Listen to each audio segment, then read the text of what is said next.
Hi friends, welcome to my channel. இன்றைக்கி என்னென்னா நம்ம பாறை மீனில் அவியல் செய்ய போகிறோம். எப்படி செய்யலான்னு பார்க்கலாம் வாங்க. ஃபஸ்ட்டு வந்துட்டு நம்ம கொஞ்சம் அரைப்பு சேர்த்துக்கலாம்.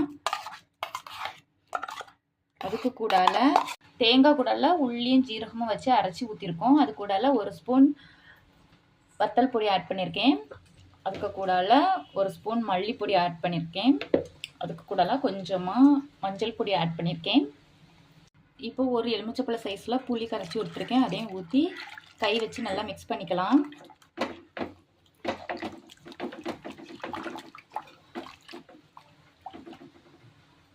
இது கூடலாம் நம்ம இப்போ ஒரு பழுத்த தக்காளி ஆட் பண்ணியிருக்கோம்.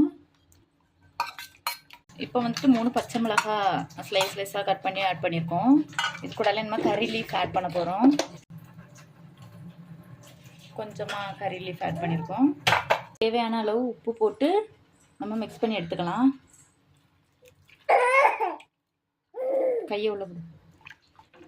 இன்னும் ஃபிஷ் அவியதுக்காக நம்ம ஸ்லோ ஃப்ளேம்லேயே ஒரு 20 மினிட்ஸ் வச்சா போதும். அது நல்லா வதங்கி அவிஞ்சு வந்துடும். ஓகே, நம்ம பார்ப்போம் அது எப்படி வருதுன்றது. ஃபைனல் லுக் பார்க்கலாம்.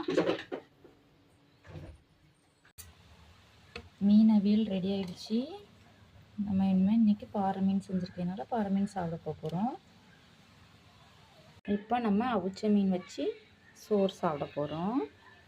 மீன் கொஞ்சமாக எடுத்துட்டு அந்த உரைப்பை வச்சு நம்ம சாப்பிட்றலாம். அப்புறமா கொஞ்சமாக சட்டி நிறையா இருக்குது. அப்புறம் கொஞ்சமாக நம்ம இப்போ எங்கள் அம்மா என்ன கறி வச்சுருக்காங்கன்னா முருங்கைக்காய் கறி வச்சுருக்காங்க. இதை கொஞ்சமாக ஆட் பண்ணிவிட்டு சாப்பிட வேண்டியதான். இது என்னோடய குட்டி பாப்பாக்காக ரியா குட்டிக்காங்கன்றதுனால நான் கொஞ்சமாக தான் கறி விட்டுருக்கேன். ஓகே, நீங்கள் இனிமேல் என்ன சாப்பிட போகிறீங்கிறத கமெண்டில் சொல்லுங்கள். வீடியோ பிடிச்சா லைக் பண்ணுங்கள், சப்ஸ்கிரைப் பண்ணுங்கள், சப்போர்ட் பண்ணுங்கள். தேங்க்யூ.